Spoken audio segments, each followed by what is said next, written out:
Scenes may not be suitable for very young audiences. Parental guidance is recommended. Ang programang ito ay naglalabas ng sensitibong eksena at impormasyon. Striktong patnubay at gabay ng magulang ang kailangan.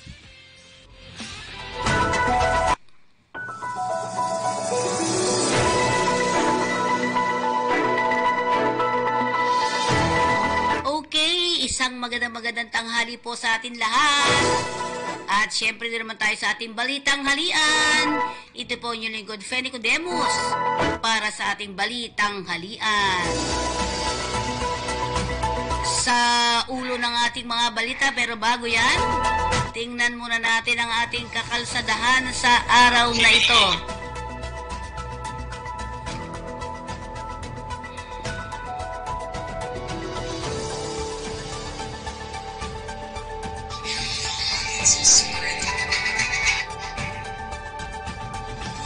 Ayan, tingnan natin ang Balintawak Toll Plaza, Mapulang Lupa, Valenzuela, Mindanao Toll Plaza, San Fernando, Bukawi Toll Plaza, at may Kawayan. Yung iba papauwi na siguro galing ng kanilang mga probinsya, no? Balintawak, tingnan po ninyo, medyo nagbabagal ng kaunti dahil sa pagbabayad siguro doon sa ARPID.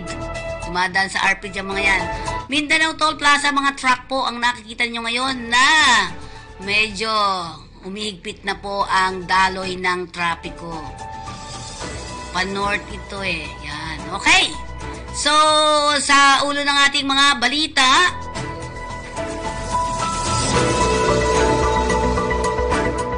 ayan, 100 mangingisda sa Baho de Masinloc nakatanggap ng tulong sa PCG. Patay naman sa Davao del Oro landslide, 37 na. Tax break sa 2 wheeled EBs sinusulong sa Kongreso. EBs. Gatchalian nagpapaalala sa naglipa ng love scam. Naku. Pulis at tipster kinuyog binugbog ng 2 kagawad, 6 pa kasama. PCG siyam na araw ng pagpapatrolya sa Baho de Masinloc na kumpleto na. 1.5 milyong dumalo sa Chinese New Year celebration sa Maynila. Tingnan natin mamaya, gusto ko maraming Okay, kakalampagin ngayon ng mga protester ang DENR ayon sa DENR at DA. Yan. Kabuuan ng ating mga balita, umabot na sa 100 mangingisda sa Baho de Masinloc ang nakatanggap ng tulong mula sa Philippine Coast Guard. Naganap ito sa katatapos lang na misyon ng BRP Teresa Magbanwa na nagsimula noong February 1. Kasabay nito, kinumusta rin ng PCG ang kalagayan ng mga mangingisda at sitwasyon ng kanilang pang-araw-araw na pagpapalaot sa Baho de Masinloc. Lubos naman nagpapasalamat ang mga mangingisda sa PCG, particular sa pagtataguyod ng kanilang kaligtasan at seguridad sa malawak na katubigan ng Pilipinas.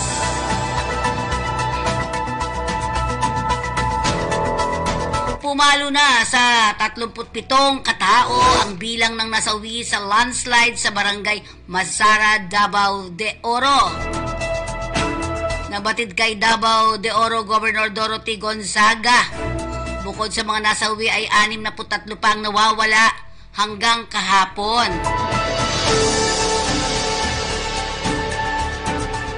Samantala, 32 katao naman ang nasagip habang mahigit sa 1,000 pamilya ang nananatili pa sa mga evacuation centers. Aabot naman na 55 kabahayan ang nailibing sa pagguho ng lupa. Ang barangay Masara na may kabuuang populasyon na 1,000 katao ay isa sa mga komunidad kung saan nagmimina ang Apex Mining Company. Sinabi ni Gonzaga na noong 2008 na idineklara na ng Mines and Geosciences Bureau na hazard zone ang barangay Masara.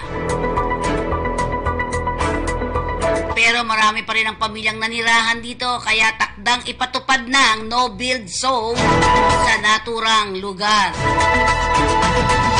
Samantala, sinabi ni Philippine Army spokesperson Colonel Louis Dema Alan na patuloy ang kanilang sinasagawang search and rescue retrieval. Ang retrieval operation ng Barangay Masara sa pag-asang may maililigtas pa na buhay sa mga naturang biktima. Kabilang sa kanilang idineploy sa lugar ay ang 2 light urban search and rescue team mula sa 525th Engineer Combat Battalion ng Engineer Brigade.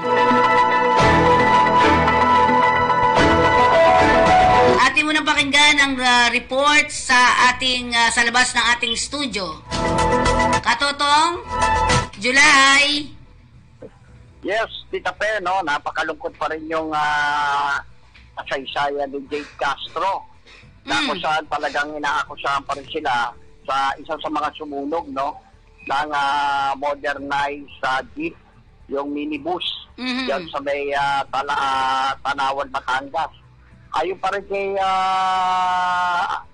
RD Regional Director General Lucas, na hindi naman niya kinakampihan yung pulisya kung hindi nananamit sa kanya mga pulis na tama raw yung investigasyon na ginagawa ng mga ito. Pero ayon naman sa human rights na sumusuporta kay Jade Castro at yung kanya kasama na stage manager at engineer, kaya may mga testigo naman daw sila na ito ay habang naganap yung panununog sa lugar na yan ay sila ay kumakain, nagmimerienda on that time, Tita Pe. Kaya lang, napakalungkot lang dito ay parang pinagdidiinan ng mga pulis na talagang sila yun gumawa ng panununog, no, sa isang modernized minibus dyan sa Tanawan. At yun, talagang napakalalim itong investigasyon. Pero alam mo, may nakita daw sila 3 nakabonet pero wala namang bonnet daw to sila Director Jade Castro nung araw na yun. Pero may nagsabi naman na sila raw yun. Hindi malaman ang katilahanan. Malalim sa investigasyon Hanggang ngayon ay total, pumasok na dito yung Commission ng Human Rights. Alamin lang talaga nila kung ano talagang pulot-dulo na itong nangyari na to, Tita Pe. Oo. Dahil kasi umaalba rito yung mga kasama nila sa industriya ng film industry, mga negosyo ng film industry. Dahil isang awarding director ay mai-involve pa dito sa nasabing arson, no? Yung panununog na sasakyan. Pero malalaman natin ito, Tita Pe, kung kalalabasan nito, alam mo naman, korte naman ang papatunay kung siya ay kasabot dito sa panununog ng nasabing modernized jeep o modernized jeep natin pag minibus. Pero, katotong July, ang tanong natin, ano naman ang motibo niya para sunugin niya yun? Yun nga Di ba? Kaya talaga dito dapat masustansya yung ebidensya, no, Tita Pe? Para malaman natin kung totoo nga sila ngayon. Marami nagsasabi naman sa kabilang panig nila Jade Castro na posible naman ito yung mga professional. Yung iba isang civil engineer, yung isa naman ay stage manager, sa isang best director. Ano raw na manununog yung mga ganyan mga professional na nag-aral naman daw ng edukasyon bilang professional at sila pa yung manununog. Pero malalaman natin na yan sa malalim na investigasyon. Total, dumating na yan sa prosecution, no? Pag nagkaroon na ng preliminary hearing, korte na lang ang makapagdidesisyon sa nasabing kasong arson ay sinasampa kila Jade Castro at dalawang kasama niyang stage manager, civil engineer. Para sa kakampiyo. Yes, July, ang tanong ko ngayon sa'yo, nakakulong pa ba itong 3 na ito? Alin? Nakakulong pa ba ang mga suspect? Well, sa ngayon, parang nakakulong pa Hintay na lang muna nila. Nagtataka nga sila kung bakit? Kung nakakulong, bakit tayo pakawalan? Na parang binidiin talaga sila sa panununog Tita Pe. Oo. Pero ano na to, in-increase na sa piskal baka pwede na rin sila magpiyansa. Ewan ko lang kung Nobel recommended kasi arson ng pinaso eh. Pero wala pa naman desisyon na korte dito. Siguro merong makakapag-bail pa to sila Jake Castro. Hintayin na lang natin kung ano desisyon na korte, Tita Pe. At malalaman natin kung sino nagsasabi ng totoo, ang pulis o itong sila Director Jake Castro. Para sa Kakampi Online, Jelay Pudok reporting. Yan. Tingnan nga natin ang mga traffic. Traffic dyan sa EDSA. Matraffic ba? Super. Tingnan nga natin muna ang report ng ating katotong Jeff Balsa. Ayan. Saan to ba, Ben? EDSA? Sa EDSA to? Good morning mga kakampi. Update ko muna sa traffic sa kahabaan po ng EDSA. Going to Monumento, napakaluwag pa po yung daloy ng trapiko. Napakaluwag po yung ating mga sasakyan sa oras po na 10:45 ng umaga. At medyo masikip lang po ng konti, unti-unting nagkakaroon po ng traffic, nagkakaroon ng bumper to bumper o usad o kunting pag-uusad yung going to Pasay. So nandito po tayo sa area ng Caloocan, Monumento, update po sa EDSA, update po sa traffic. So ito lang po muna ang update natin ngayon. Good morning po.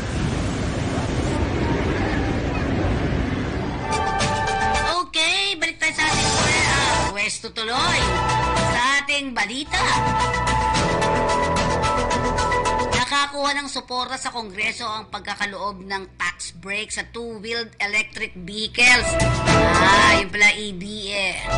Makakarang ihay ng isang bill na naglalayong isama ang mga ito sa listahan ng mga sasakyang nakikinabang sa tariff reduction. Ito'y inihain ni Albay 2nd District Representative Joey Salceda, ang House Bill 9573 na naglalayong amyendahan ang Executive Order No. 12 Series of 2022 na nagbabago sa tariff rates para sa ilang EVs at mga parts at components nito upang mapalakas ang green transportation sa bansa. Ayon kay Salceda, ang two-wheeled electric motorcycles ay hindi pinagkakalooban ng tax break sa ilalim ng EO12. Bagamat ang mga ito ang bumubuo karamihan sa EVs sa bansa. Sa ilalim naman ng EO12, tanging ang kick scooters, self-balancing cycles, bicycle at pocket motorcycles na may auxiliary motors na hindi lalagpas sa 250 watts at may maximum speed na 25 kilometers per hour.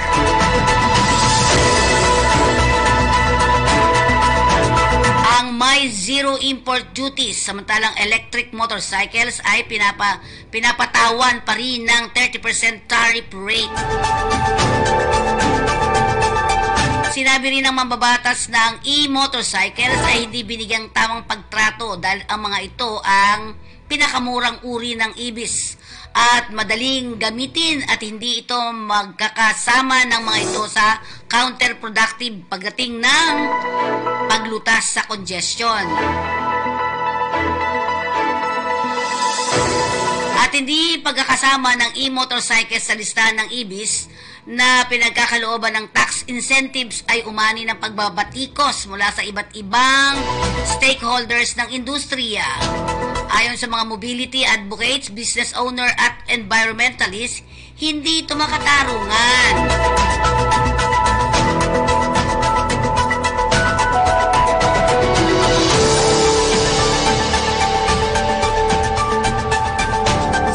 Hindi ito makatarungan sa mayorya ng motorista ng bansa. Sa isang pag-aaral na isinagawa ng American business consulting firm Frost & Sullivan noong 2018, lumalabas na nasa 93% ng mga sinurvey na Pinoy ang nagsabing bukas sila sa pagpili ng EVs sa hinaharap. Sa pagtulong ng EVs ay isa sa mga pangunahing paraan na pinakikilala ng Philippine government upang makatulong sa pagbabawas ng carbon emission. Para mapaigting ito at sinabatas na rin ng Electric Vehicle Industry Development Act o EVIDA upang lumikha ng isang industriya na susuporta sa EV transition ng bansa. Samantala, nagbabala naman si Senator Win Gatchalian laban sa paglaganap ng mga love scam. Dahil sa mas maraming tao ang inaasahan,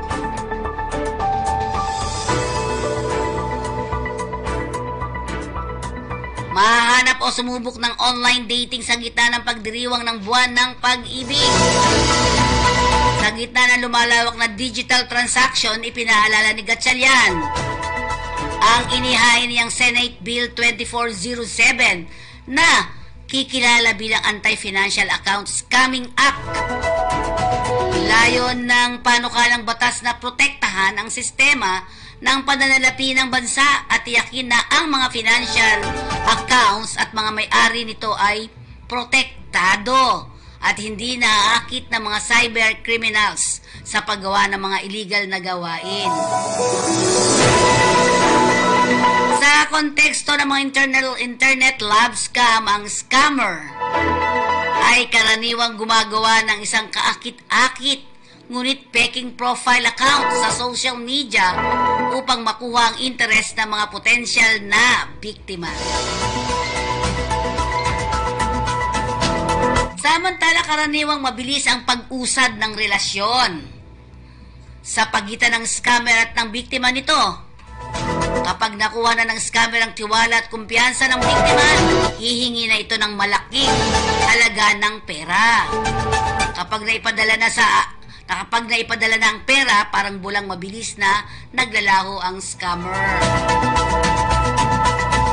Binigyan din diin ni Gatchalian na parehong lalaki at babae ang biktima sa ganitong modus, lalo na mga may problema sa pakipagrelasyon o yung mga naghahanap ng karelasyon at yung sinasabing emotionally vulnerable.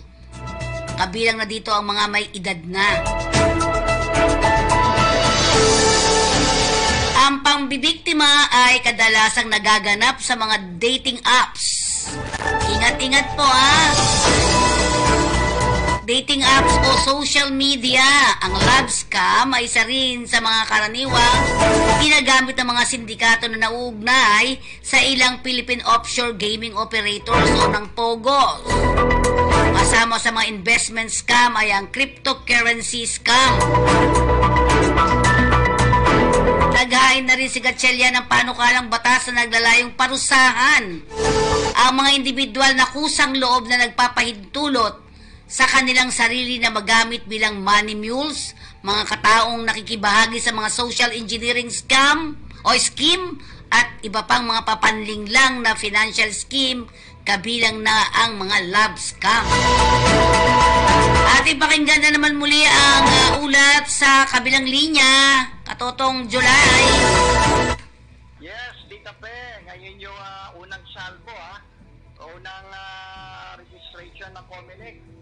Oo, at inaanyayahan lahat natin mga kababayan na lumabas para magparehistro. At kailangan merong dalang mga ID, tulad ng national ID. Meron binibigyan na... Ito ba yung mga bagong Katotong July? Ito yung mga bagong hanggang September yan, no?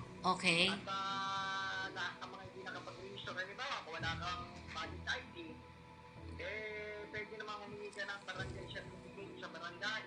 Mm-hmm. Kung wala ka naman, humingi ka rin ng affidavit sa kapitbahay na ikaw talagang residente ka ng barangay niya. So talagang hindi naman nag-iisip ako dito, no, Tita Pe. At pinaboboto tayo, pinanalabas tayo para magparehistro at makita naman ulit kung sino yung mga talagang putante ng ating bansang Pilipinas. Okay. Marami pa rin yung mga flying order, di ba, Tita Pe? Mm. Lumilipat yan, parang Ito si RB. nalilipisin ngayon ng ng Comelec itong natabing voting registration. Okay. Oo, hindi lang yun. Talagang, pwede na naman sa Comelec. Doon naman sa mga wala pang national ID, baka Oo.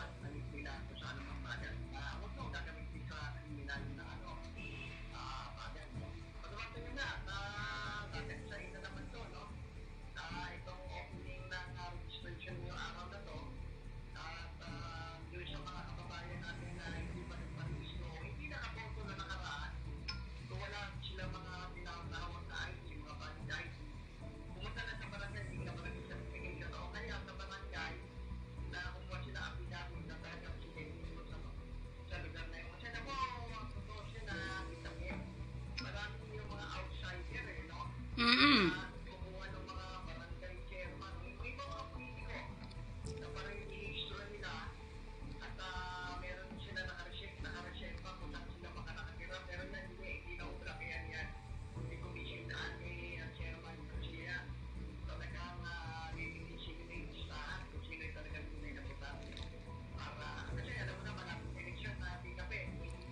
Sunod-sunod dyan.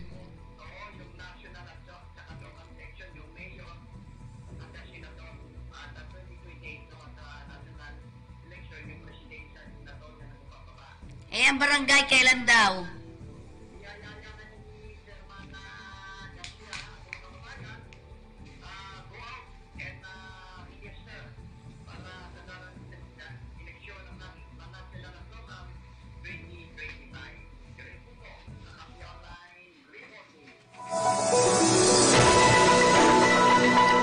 Samantala, bugbog sarado ang isang pulis at kasama nitong sibilyang tipster matapos na kuyugin at pagtulong-tulungang bugbugin ng 8 lalaki kabilang ang 2 barangay, nagawad at tanod dahil sa pagdakip sa isang lalaking pinaghihinalaang sangkot sa illegal na droga sa Caloocan City kamakalawa lamang ng gabi.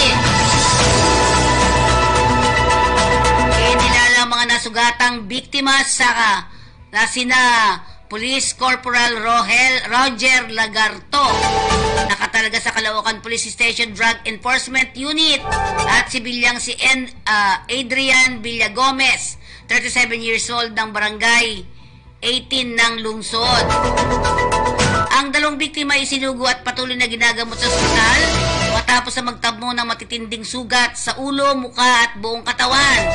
Batay sa inilabas na medico-legal certificate ng kanilang attending physician, agad namang inutos ni Caloocan City Police Chief Colonel Ruben Lacuesta ang manhunt operation laban sa mga suspect na nagresulta sa pagkadakip kina Kagawad Jimmy Marinda, 53 years old, ex-Ferdinand Bas Mayor, 43 years old, ng barangay 36 na kapwa positibo sa alcohol ng isailalim sa medical examination. Diba yan? Samantala, patuloy naman tinutugis sa mga operatiba ang isa pang kagawad na si Renato Rivera alias Tisoy at 5 pang kalalakihan ng sangkot sa pagkuyog at pambubugbog sa mga biktima.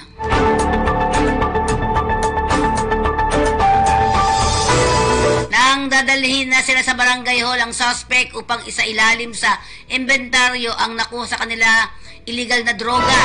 Dito na rin sila hinarang at pinagtulungan ng gulpihin ang mga kalalakihan. Kabilang ang 2 barangay kagawad executive officer sa kabila ng pagkilala ni Lagarto na isa siyang pulis. Pinaniniwala naman protektor ng naturang drug personality ang naturang mga kagawad at tanod na nasasangkot sa paggugulpi sa parak at sibilyang tipster. Iniyag nila Cuesta na sasampahan sila ng patong-patong na kasong obstruction of justice, direct assault at serious physical injuries ang mga barangay officials, kabilang na ang mga kasama nito sa Caloocan City Prosecutor's Office. At natural hindi yan dapat humawak ng mga posisyon sa mga barangay katulad ng ginawa nila. Nakumpleto na ng BRP Teresa Magbanwa ng Philippine Coast Guard ang 9 na araw na maritime patrol sa bisinidad ng Baho de Masinloc. Nabatid noong Pebrero, ika-1, taong kasalukuyan na na-deploy ng PCG ang naturang barko sa lugar alinsunod sa kautusan ng PCG Commandant CG Admiral Ronnie Hill Gaban upang tiyakin ang kaligtasan ng mga mangingisdang Pinoy at protektahan sila sa anumang harassment. Iniulat din ng PCG na sa panahon ng pagpapatrolya ng BRP Teresa Magbanwa ay namonitor at suporta nila ang kabuang 100 mangingisda o 100 mangingisdang Pinoy na lula ng 14 na bangkang pangisda.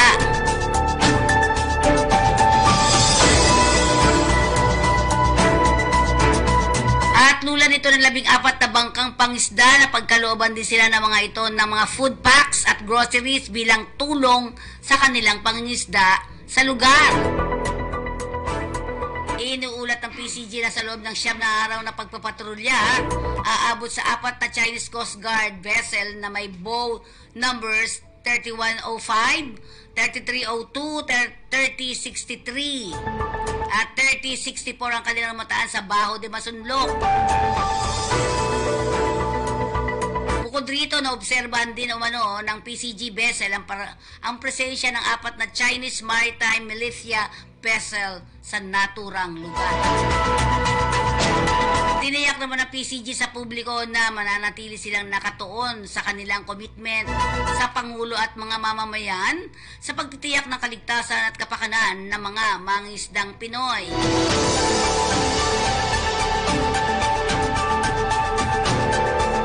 Samantalang dakuan natin ang Chinese New Year celebration. Tinatayang aabot sa 1.5 milyong katao ang nagpunta sa Chinese New Year celebration sa Manila, Chinatown. Ito ang naging pagtaya ng Manila Police District o MPD sa kanilang inilabas na crowd estimate sa selebrasyon ng Chinese New Year sa Maynila. Sige, lagyan mo sounds.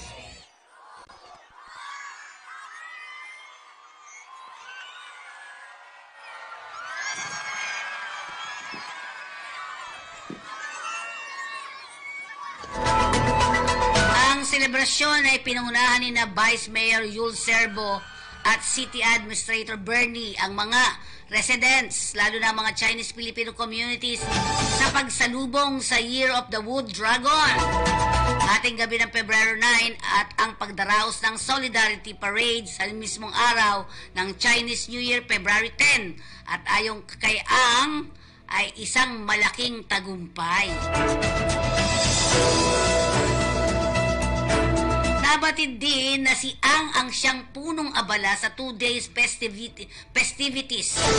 Ang nagsabi ng Chinese organization at embassies ay patuloy na nagpapahatid ng congratulatory message sa liderato ni Mayor Han Lacuna sa matagumpay na pagdaraos ng grandest celebration ng Chinese New Year sa lungsod city, lalo na sa Manila, Chinatown, na siyang pinakamatanda at pinakamalaki sa buong mundo.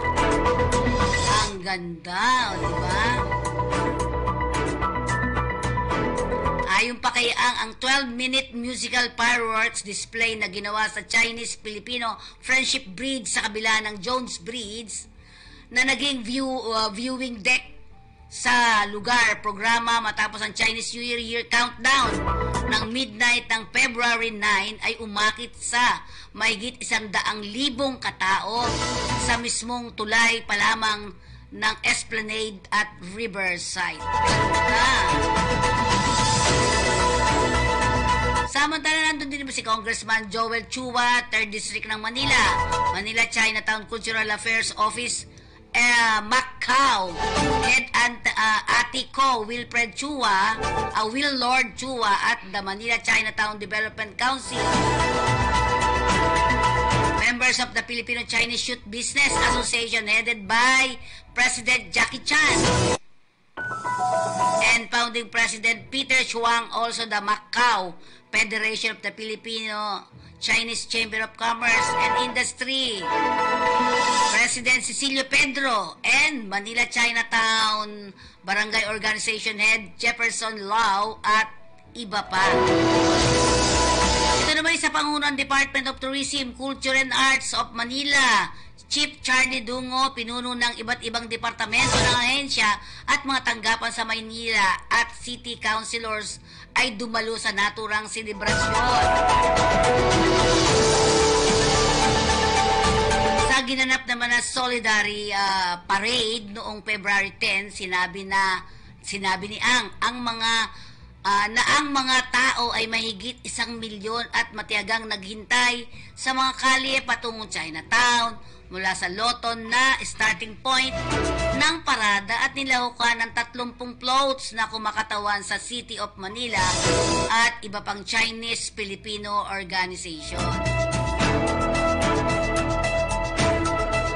Ayon kay maging ang China Ambassador to the Philippines, Wang Zilian, na sumakay sa lead float kasama ni Vice Mayor Yul Serbo, Manila China Cultural Affairs Office, Head Atiko at Federation of Filipino-Chinese Chamber of Commerce and Industry, na pinamumunuan ni Presidente Cecilio Pedro at iba pang mga nasorpresa at natuwa sa napakaraming tao na nag-abang sa mga kalye para i-welcome ang float. Meron tayong floats. Sabi natin yan mamaya. Okay, napakaganda. And Kong Hei Pat Choy.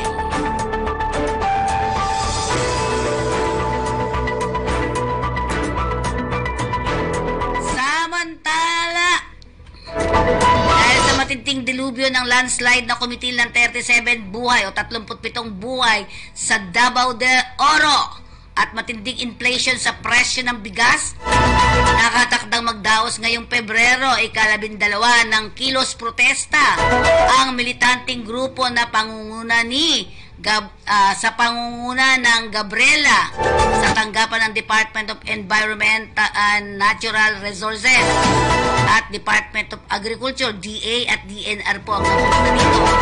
Ito ay sa Quezon City. Ayon sa Gabriela, dakong alas 9 ng umaga ang kanilang itinakdang rally sa naturang tanggapan upang kalampagin ang DENR sa matinding delubyo ng landslide sa Barangay Masara, Maco, Davao de Oro.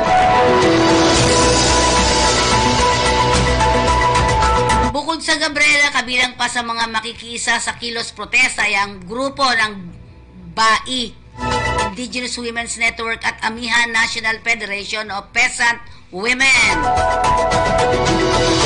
Samantalang ang grupo ay magmamarcha rin sa harapan ng tanggapan ng DA bilang protesta sa mataas na presyo ng bigas sa ating bansa.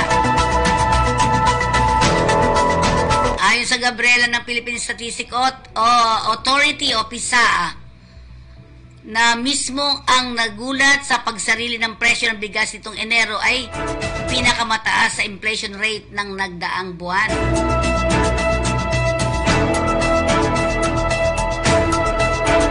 Inahayag din ng Gabriela na kung hindi pinayagan ng DNR ang pagmimina sa komunidad ng Barangay Masara ay hindi magkakaroon ng landslide sa lugar kung saan ilang kabahayan, mga bus at mga taong nalibing ng buhay ang naging biktima sa trahedya.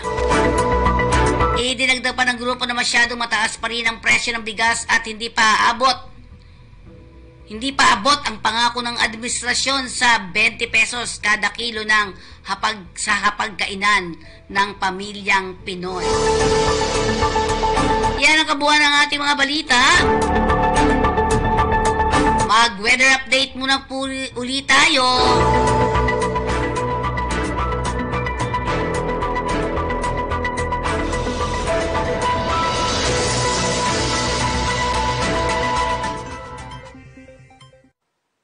Magandang umaga po sa inyong lahat. Narito na ang lagay na ating panahon ngayong araw nga ng Lunes, February 12, 2024. Sa ating latest satellite images, makikita natin na dalawang weather systems pa rin na nakakaapekto sa ating bansa. Ang hanging amihan na magdadala pa rin ng mga isolated o pulupulong mahihinang pag-ulan, partikular na sa ilang bahagi ng Luzon, at posible din ang mga mahihinang pag-ulan, partikular na dito sa may bahagi naman ng Cordillera, Cagayan Valley, kasama ang Aurora at Quezon. Habang shear line, ito yung pambanggaan ng mainit at malamig na hangin, ang magdadala naman ng maulap na kalangitan na may kalat-kalat na mga pag-ulan, pagkilat, pagkulog sa may bahagi naman ng Bicol Region, kasama yung Romblon, gayon din sa ilang bahagi ng Kabisayaan, partikular nito sa may Panay Islands, at gayon din dito sa may bahagi ng Eastern Visayas. Yung nalalabing bahagi ng ating bansa, ng Visayas at ng Mindanao, generally, makita nyo wala masyadong kaulapan, mga isolated rain showers and thunderstorms naman ang mararanasan sa araw na ito. Asahan din natin, medyo malamig na gabi pa rin ang mararanasan sa mga susunod na araw sa pag-iral nga yan ng northeast monsoon o hanging amihan, lalong-lalo na sa Luzon at sa Visayas. Sa ngayon din, base sa ating latest na mga datos, wala pa rin tayong inaasahang bagyo na maaring mabuo sa loob o maging sa labas man ng Philippine Area of Responsibility. So, posible hanggang sa pagtatapos ng linggong ito ay wala tayong inaasahang bagyo sa loob ng Philippine Area of Responsibility.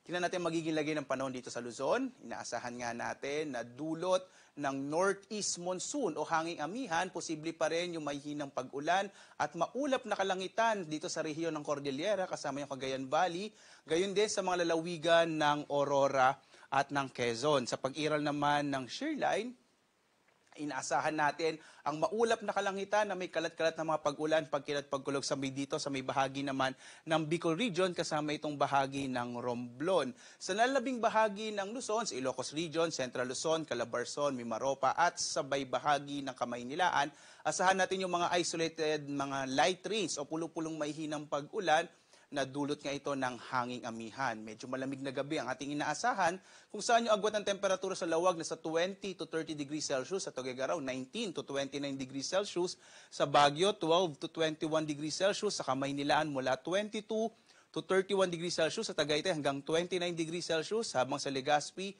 24 to 29 degrees Celsius. Posible hanggang sa mga susunod na araw ay iral yung amihan, kaya asahan at enjoy pa rin natin yung medyo malamig na panahon. Dito naman sa Palawan, Visayas at Mindanao, makikita natin ang pag-iral pa rin ng northeast monsoon o hanging amihan sa may bahagi ng Palawan. Magdadala ito ng mga isolated light rains. Habang sa bahagi naman ng Kabisayaan, yung Eastern Visayas at itong bahagi ng Panay Island, asahan naman natin yung isolated or scattered or mga kalat-kalat na mga pag-ulan, pagkilat, pagkulog at maulap na kalangitan. Isolated rain showers and thunderstorms naman sa nalabing bahagi ng Kabisayaan, itong Central Visayas. Yung agwat ng temperatura sa Calayan Island, 25 to 32 degrees Celsius. Sa Puerto Princesa, 26 to 32 degrees Celsius. Sa Cebu, 25 to 30 degrees Celsius. Gayon din yung temperatura sa Iloilo hanggang 30 degrees Celsius. 24 to 31 degrees Celsius naman sa may bahagi ng Tacloban. Malaking bahagi din ng Mindanao ay makararanas ng mga pulupulong pag-ulan, pagkilat, pagkulog, dulot naman yan ng easterlies at mga localized thunderstorms. Yung agwat ng temperatura sa Zamboanga ay 24 to 33 degrees Celsius. Sa Cagayan de Oro, 25 to 31 degrees Celsius, habang sa Davao, nasa 23 to 32 degrees Celsius. At dahil sa pag-iral ng amihan, ay may nakataas pa rin tayong gale warning, particular na to sa mga baybayin ng Batanes, Ilocos Norte, Ilocos Sur, sa mga baybayin ng Cagayan, kasamang Isabela, Aurora, at Hilaga at silangang baybayin ng Quezon. Inaasahan din natin ang malakas sa pag-alo ng karagatan, partikular na sa mga silangang baybayin ng Catanduanes, Albay, Sorsogon at Northern Samar at sa mga baybayin ng Eastern Samar. Itong mga lugar na to, inaasahan natin magiging maalon yung karagatan sa pag-iral ngayon ng hanging amihan. Kaya patuloy tayo nagpapaalaala, lalong-lalo na sa mga maliliit sa sakyang pandagat, maliliit na mga bangka, iwasan munang pumalaot sa mga bahaging ito ng ating bansa upang makaiwas din sa mga panganib na dulot ng malalakas na alon ng ating karagatan. Narito naman natin inaasahang panahon sa mga susunod na araw dito sa Luzon. Inaasahan natin ang patuloy na pag-iral ng hanging amihan. Kaya enjoy pa rin natin yung malamig na temperatura lalo na sa gabi. Sa Kamaynilaan at sa Baguio City, inaasahan natin agwat ng temperatura mula 21 sa Maynila, 21 to 31 degrees Celsius. Sa Baguio, 13 to 22 degrees Celsius. Sa Legazpi naman, magiging maulap pa rin yung kalangitan bukas. Pero hanggang pagdating ng araw ng Huwebes, medyo magiging maaliwalas na yung panahon. 24 or 23 to 30 degrees Celsius naman yung agwat ng temperatura. Dito naman sa Kabisayaan, iiral din ang hanging amihan sa may bahagi ng Metro Cebu at Iloilo City, habang sa Tacloban, asahan naman yung mga isolated rain showers and thunderstorms pagdating ng araw ng Miyerkules at Huwebes. Sa Metro Cebu, agwat ng temperatura in the next 3 days ay mula 25 to 32 degrees Celsius. Sa Iloilo naman, nasa 24 to 32 degrees Celsius, habang sa Tacloban, 25 to 32 degrees Celsius. At dito sa Mindanao ay makikita natin generally fair weather sa susunod na 3 araw, pero posible pa rin yung mga isolated rain showers and thunderstorms, lalong-lalo na sa may silangang bahagi ng Mindanao, yung area ng Caraga at Davao Region, posible pa rin yung mga pag-ulan, lalo umiiral yung easterlies at mga localized thunderstorms. Sa Metro Davao, agwat ang temperatura natin 22 to 33 degrees Celsius. Sa Cagayan de Oro City ay mula 25 to 31 degrees Celsius. At sa Zamboanga City naman mula 24 to 34 degrees Celsius. Ang araw natin ay sisikat, mamayang 6:22 na umaga at lulubog, ganap na 5:59 ng gabi. At sundan pa rin tayo sa ating iba't ibang mga social media platforms sa X, Facebook at YouTube. At para sa mas komprehensibo at mas marami pang impormasyon, maaari tayong bumisita sa ating website pag-asa.dosc.gov.ph. At live na nagbibigay update mula dito sa Pag-asa Weather Forecasting Center. Ako naman si Obet Badrina. Maghanda po tayo lagi para sa ligtas na Pilipinas. Maraming salamat po. Salamat sa inyong pagsubaybay. Have a blessed day. Okay, ang ating Sincerity Cafe and Restaurant na matatagpuan sa iba't ibang panig ng Kamaynilaan at dalawa naman sa Quezon City. Ang ating mga telephone number ay 8241-9990 and 8241-9972 para sa inyong mga catering. Baka gusto nyo pong magpa-deliver. Apakasarap ng mga, ang pinaka number 1 dyan na masarap po sa Sincerity ay ang kalan chicken. Ang paborito ko dyan ay oysters cake, di ba? 1956 pa nang itayo ng Pamilya Uy ang naturang Sincerity Restaurant na matatagpuan sa iba't ibang panig ng Kamaynilaan tulad ng 519 Quintin Paredes Street, Binondo, Manila. Meron din tayo sa 238 Banawi Center, Banawi Street, Barangay Manresa, Quezon City. At kung kayo na may matutungo dito sa Lucky China Town Mall, ayan, nasa ground floor ng Binondo, Manila. Meron din sa Unit 2, 285 Gibara Street, Corner Hardboard Street, Little Baguio, San Juan. Matungo naman kayo sa Robinson's Magnolia, Express Sincerity rin po ang naririyan. At ang SM Mega Mall sa Quezon City.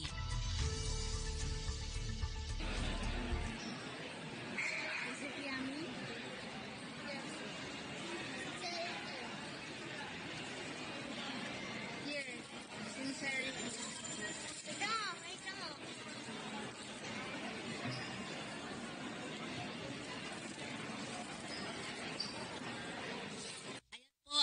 Family Pack ang inyong absolute pure distilled drinking water.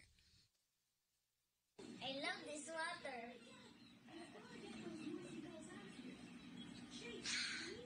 Thirst quenching. Ayan ang ating absolute pure distilled drinking water. May pang pamilya na, may pang sports pa at pang personal. At para naman sa ating flag carrier ng Pilipinas, andyan po ang ating Philippine Airlines. Ayan, gustong-gusto pong sakyan yan ang ating mga elderly kasi safe ka na, safe and sound sa pagsakay at pagbaba ng ating flag carrier. Walang iba kundi ang ating Philippine Airlines. Kumusta? Paalis ka na ba? Kung paalis ka na kabayan, siguraduhin mo ang iyong kontrata. Tandaan mo, kontrata ang importante sa lahat. Ano nga ba ang kontrata? Ang kontrata ay kasunduan ng OFW, ng employer at ng ahensya. Ito ay pinipirmahan ng OFW at ng illegal na kinatawan ng ahensya bilang patunay na sila ay nagkakasundo sa nakasaad sa kontrata na may kinalaman sa pagtatrabaho ng OFW sa magiging employer nito. Bakit mahalaga na may kontrata? Ang kontrata ay isang proteksyon ng mga OFW dahil nakasaad dito ang kanilang mga karapatan, katungkulan, kalagayan ng pagtatrabahuhan, termino ng kontrata at benepisyo ng OFW. Ang di pagsunod sa kontrata ng sinumang partido ay isang paglabag sa batas at maaaring batayan ng paghabla ng kaso.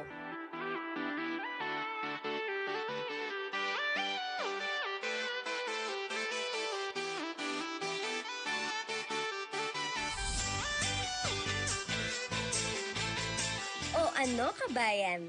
Handa ka na ba? Huwag kalimutan ang iyong kontrata ha! Ingat!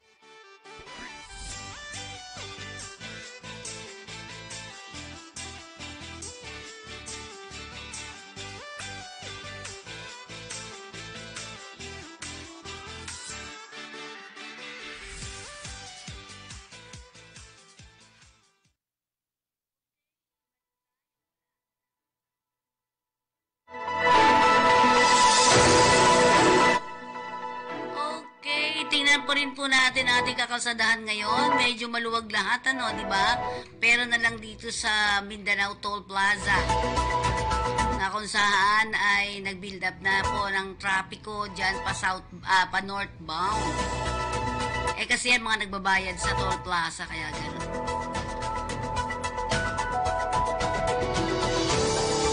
Okay, at syempre tingnan natin ang ating mga isa sa mga iniintay ninyo ang ating trabaho patrol. Saan to? Ha? Ba't ganyan? Ayusin natin, ayusin. Ayan, saan to galing? O kaya mga kailangan ng IPAM sa Canada Automotive Mechanics, CNC Machinist Programmers, Crane Mechanics, Heavy Equipment Mechanics, Heavy Equipment Operator, Millwright, yung crusher, Public Works Maintenance Equipment Drivers, Quarry Laborers, Tanker Trucks Mechanics, Truck Assembler, Truck Mechanics, Truck Welders, and Welder Fabricator. Ang dami. The largest, sino naman to? The largest oil and gas company in Saudi Arabia. Kailangan po ng corrosion engineers, heavy repair workshop manager, instrument maintenance foreman, instrument maintenance supervisor, instrument technician, instrumentation maintenance engineer, maintenance planner, marine operators, mechanical inspector, engineers, mechanical maintenance engineer, mechanical maintenance foreman, mechanical maintenance supervisor, technician, rotating equipment yan, operators engineering, planning and performance analyst, renewable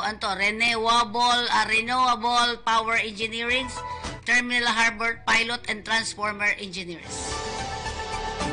Check niyo po yan sa Department of Migrant Workers. Samantala sa Australia, kailangan nila ng mga tile setters.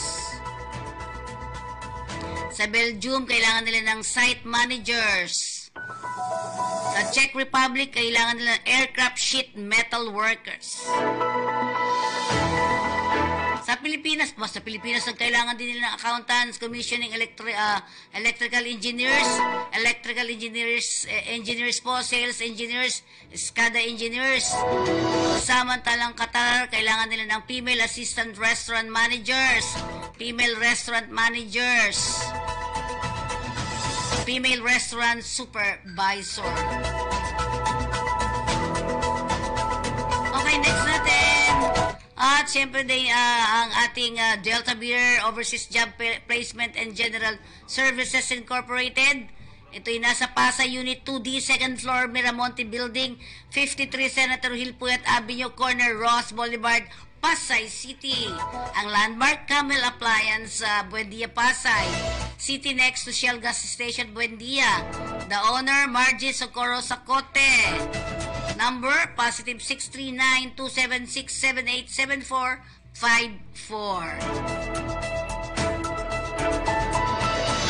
Ating dakuan muna ang ating RTV. Okay? Constitutional Day. Speaker Martin Romualdez for that very enthusiastic introduction. Please take a seat. The PhilConsa Chairman and retired Chief Justice Renato Puno, Manila Overseas Press Club Chairman Tony Lopez, the Excellencies of the Diplomatic Corps, members of the Cabinet present here tonight, all the members of the PhilConsa, members of the Manila Overseas Press Club, and of course, to be complete, of course, and to not get into trouble, the First Lady of my house and of the country. My fellow workers in government and my private sector partners, other distinguished guests, ladies and gentlemen, good evening. It's with great pleasure to join you all today to commemorate this year's Constitution Day. My gratitude goes to the Philippine Constitution Association for its very kind invitation. The commemoration of the Constitution Day this year comes at with such propitious timing. Certainly, it is known to everyone here that constitutional issues have recently been brought to the fore, which bear tremendous impact on our national consciousness. I will not stand idly by, but rather will proactively confront these issues head-on. For it is my sworn duty as elected president to preserve and defend the Constitution, and also to ensure that laws, especially the fundamental law of the land, are faithfully executed. Moreover, as Commander-in-Chief of the Armed Forces and having control and supervision over our police forces, I bear the paramount mandates of maintaining peace and order in our land and in preserving our national territory and security. But these heavy responsibilities are not mine alone. The other great branches derive their authority and mandate from the Constitution, of which the judiciary stands as a final bulwark. Our armed forces and police are equally under oath to defend our republic and our constitutional order. As citizens, we all have sworn to defend our country and its most cherished ideas.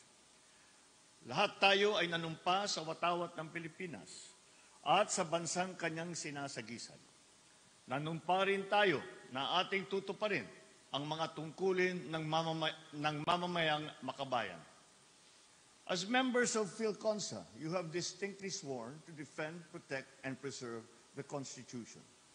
You also vowed to propagate and promote obedience to the Constitution as an integral part of the people's adherence to law and order. My predecessor has once declared before this august body that the Constitution is our unifying factor. Painstakingly, our progenitors have made this pact for us to be one and united. Once we start to destroy the Constitution, there will be a breakage in our society. So it must be. So we must also honor our word. Let us not betray the sacred oath that we have made. We must safeguard our Constitution's primacy and adhere to its provisions, procedures, and precepts. As citizens, we have inherited and assumed these for the sake of the continuity of our nation's legacy. We must then faithfully and vigilantly perform these integral civic duties of ours, lest we lay to waste the great vision and sacrifices of our heroes and our forefathers. The new call for a separate Mindanao is doomed to fail, for it is anchored on a false premise, not to mention a sheer constitutional travesty. The current leadership of BARM itself has repudiated this preposterous proposal. And so did the other political leaders of Mindanao. Because because there can be, as in fact there is already, genuine and effective local autonomy throughout our country, especially in the BARM, without compromising our national integrity in the slightest degree. I strongly appeal to all concerned to stop this call for a separate Mindanao. It is a grave violation of the Constitution. Hindi ito ang bagong Pilipinas na ating hinuhubog. Bagkus, ito ay pagwasak mismo sa ating bansang Pilipinas. Our Constitution calls for a united, undivided country. It calls for eternal cohesion. For this reason, unlike other constitutions, there is nothing in ours that allows the breaking up of this union, such as an exit provision. On the contrary, our Constitution does not recognize a right to rebellion, while our criminal laws punish it. Government has sternly enforced these laws to the letter and spirit, and this administration will be no exception. I have said it before, and I will say it again here. Our national territory will not be diminished, even by 1 square inch. We will continue to defend it against any and all threats, external and internal. We will not allow even an iota of a suggestion of its breaking apart. On this part of the Constitution, there is simply no dynamism or flexibility. This is my guarantee, not only throughout this term, but up to my dying breath.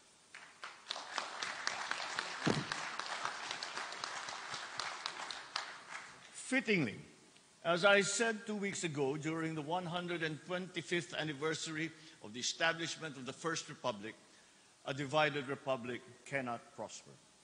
It was unity that made us rise from our pandemic challenges, and under the banner of the rule of law and supremacy of our Constitution, our unity, both of our people and of our territorial domain, will continue to fuel our ascent and the further pursuit of our collective goals and aspirations as a nation. We must then galvanize our people and rally them to preserve the Republic and everything that our flag symbolizes, its 3 stars and its sun. Huwag natin talikuran ang ating panata. Huwag natin payagang mabaliwala ang lahat ng mga pinaglaban ng ating mga ninunot mga bayani.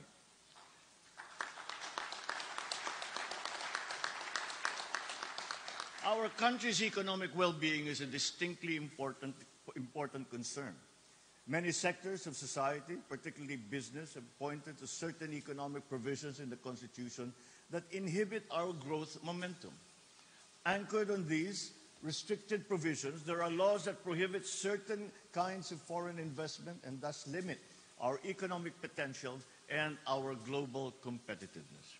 That is why, since the 8th Congress, there have been no less than 300 measures filed in the House of Representatives calling for the amendment of these economic provisions of our Constitution.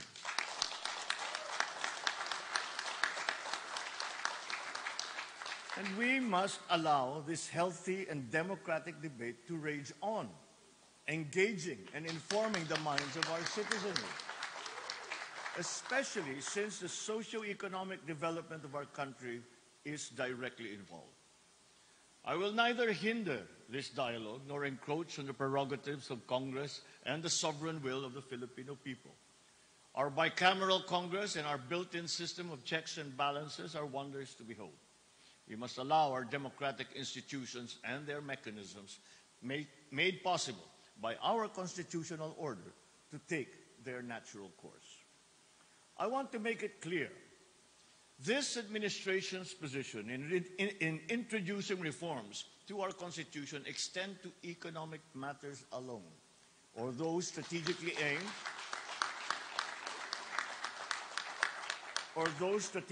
aimed at boosting our country's economy.